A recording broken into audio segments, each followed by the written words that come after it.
El dólar quieto es como que, no sé, los títulos de los viejos diarios dirían tensa calma. Sí, sí, de hecho, Portal Económico, uno de los más importantes del país, en apenas abrís el portal, dice en plena pax cambiaria, Ajá. bla, bla, bla, bla, bla, bla, bueno. ¿De cuál estamos hablando? Ámbito financiero. Hay ámbito. Es uno de los principales portales que me gusta chusmear siempre. Nada, claramente... Tiene una periodista Franco que es muy avesada en lo que escribe muchas veces. Liliana Franco creo que es. Y los fines de semana siempre se pueden leer algunas notas de análisis y suman distintos tipos de voces de todos los costados. Y eso como debe ser, eso claro, te hace más cercano a la realidad, porque siempre mirando con el mismo cristal. Sí, aparte está firmada la nota y se hace cargo. Y vos después podés coincidir o no con el análisis, pero bueno, le permite el espacio a una amplitud bastante rara de ver en los medios de opiniones y de análisis, ¿no? O por lo menos yo, que me gusta ver muchos medios, veo que es totalmente tendenciosa la nota, pero es la nota. Después ves otra y nada que ver en el mismo medio, ¿no? Está bueno. Está bueno. ¿Y a qué se debe esta quietud? ¿A qué crees que obedece esta quietud con la que estamos llegando al final del año? Bueno, en principio, después de la tormenta y gran incertidumbre de las elecciones, con los resultados puestos, es como que hay un dedo para arriba en el grueso, ¿no? Hacia las políticas y bueno, a ver qué pasa. Así que expectativas calmas, algunas ves a lo largo de los recorridos de distinta gente cuando hablas, muchos en expectativas positivas o por lo menos mirando un horizonte de cierta previsibilidad a mediano plazo. ¿En el empresariado, che? En el empresariado, otros no, otros dicen, che, esto no ha cambiado nada, no va a cambiar nada en el inmediato, así que, bueno, veamos qué pasa. Entonces como que está todo muy tranquilo. El escenario a analizar claramente, desde mi punto de vista, es difícil que algo cambie profundamente en las urgencias que necesita el grueso de la población, que está muy necesitada, si se siguen haciendo las mismas políticas. El análisis en los próximos meses es que el consumo va a seguir bajo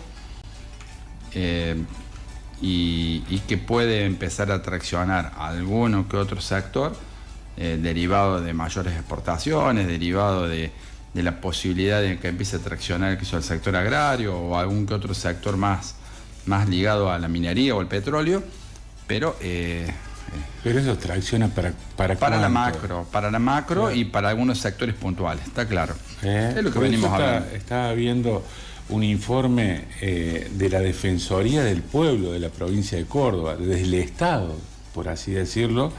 Un jubilado cordobés necesita 580.000 pesos, ¿no?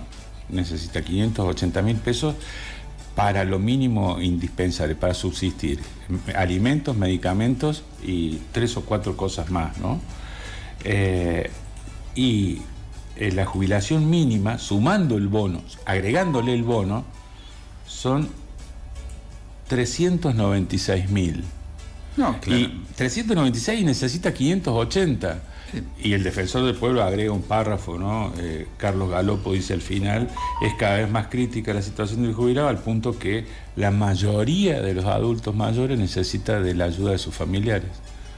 O sea, a los jubilados las exportaciones de petróleo no le van a llegar, digamos, no es que ingresen directamente por impuestos a las arcas del Estado una cantidad de dinero que pueda derramar. Pero aparte, no solamente los jubilados, ¿no? Tenemos hoy una gran cantidad de gremios en donde el sueldo estándar, digamos por así decirlo, está por debajo de la línea de pobreza.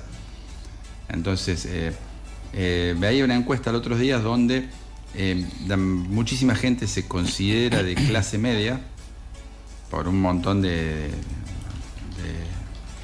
cuestiones a las cuales ha accedido históricamente, como puede ser ciertas cuestiones de consumo, casa propia, o por tener una prepaga, o porque sus hijos van a una escuela semiprivada o privada, y se perciben, se autoperciben como clase media, pero los ingresos son de pobre. Son de pobre. Y bueno, esa es la gran dicotomía entre las dos visiones de la evaluación de la pobreza. Está la pobreza estructural, en donde evalúas a cómo vive la gente, qué acceso tiene a cuestiones básicas, no solamente alimentos, sino si la casa tiene agua, si tiene sanitarios, si no tiene piso de tierra, por ejemplo. Eso sería un pobre estructural, como puede ser también los que viven en una villa. Y después están los pobres coyunturales, que se perciben como clase media, pero la verdad es que a lo mejor no llegaste a 1.200.000 y pico, que es la línea de pobreza, y sos pobre. No podés acceder a un montón de consumo, y si eso se hace endémico, y al cabo del tiempo empezás a desarmar tu patrimonio, vender tu casa, tuviste que vender tu auto. Bueno, eso es lo que está pasando en una franja bastante importante de la población de Argentina. Recién vos decías que uno de los sectores que tiene mucha perspectiva, entre esos sectores está el tema del petróleo. Y fíjate, uno de los títulos del Buenos Aires Económico de hoy, que leíamos hoy, estábamos leyendo, miércoles 19 de noviembre, dice: eliminan retenciones a la exportación de petróleo para estimular la inversión. O sea que se lo van a llevar todavía pagando menos impuestos. Sí, lo mismo ha pasado con la minería, y no desde ahora, ha pasado ya hace 30 años, que se llevan una real y pagan apenas del 3%. Se ve que estamos acostumbrados los argentinos a ser permisivos con el capital extranjero y a dejar que nos expolien, y no solamente este gobierno, ya venimos de hace décadas, ¿no? con esto de la minería, ahora con esto del petróleo, y bueno, pero no hay... Lo que pasa es que cuando Vaca Muerta dijimos, bueno, hay algo... hagamos el gasoducto, hagamos la inversión, y a quienes la van a extraer le bajamos, para que lo exporten, le bajamos las retenciones. Sí, digamos que le hacemos la obra, tenemos ahí en el subsuelo, sáquenlo, llévenlo, y le bajamos las retenciones. O le facilitamos. Le queda menos acá. Le facilitamos las inversiones con el RIGI, ¿no? El famoso RIGI, que le permite a las grandes corporaciones internacionales poder atraer enormes inversiones en cuestiones estratégicas y tener unas ventajas impositivas enormes, ¿no? Recordemos el RIGI, fue el régimen de incentivo de las grandes inversiones, ahí votado ahora en el 2024, o sea, y por toda la amplitud de la Cámara de Diputados y Senadores. Así que vuelvo a decir, se ve que los argentinos estamos acostumbrados a que nuestros representantes, porque no solamente el Ejecutivo, acá también hubo legisladores que accedieron y votaron a favor de este tipo de normativas. Ahora, ¿qué país seríamos, no? Sí, es un país muy rico, siempre está la versión, bueno, nosotros no podemos traer la riqueza, permitámosla que capitales extranjeros lo hagan. No es malo el argumento, el tema es cómo lo van a hacer y qué tipo de riqueza van a dejar al país.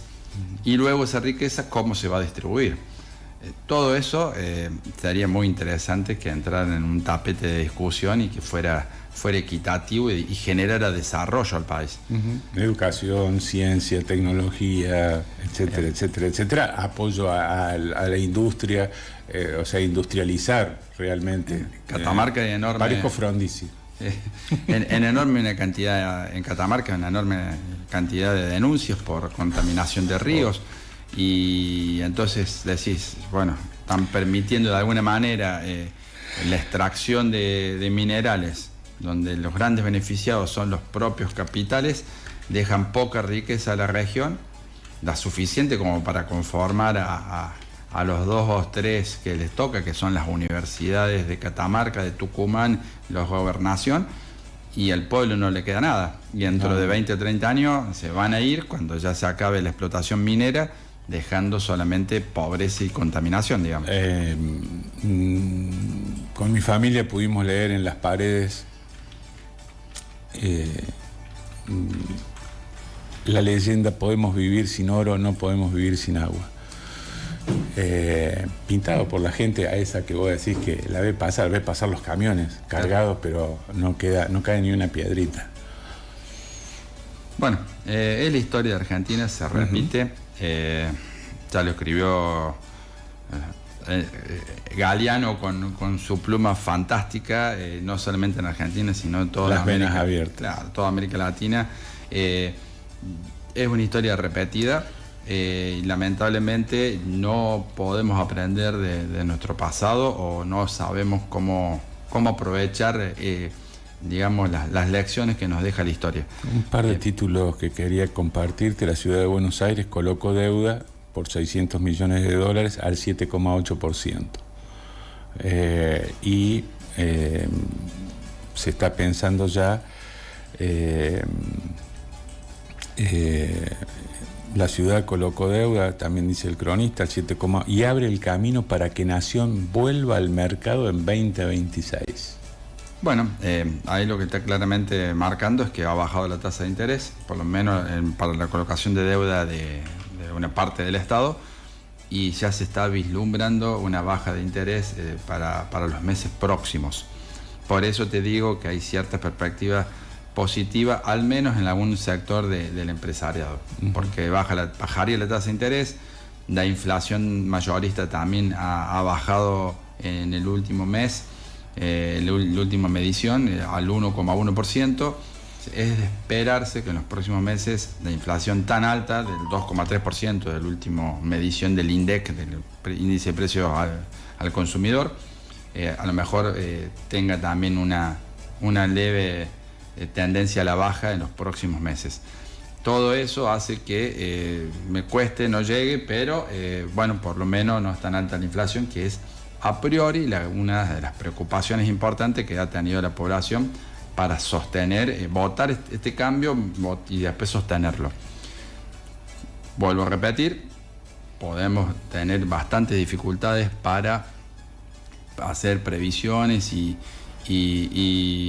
proyectar con inflación, pero sin lugar a dudas es un modelo que va a dejar muchísima gente sin trabajo, y eso ya no es una preocupación para proyectar, sino ya es una angustia enorme para poder vivir, digamos. Bueno, acá hay una pregunta. Pregunto a Concurat, ¿los salarios, las jubilaciones para cuándo?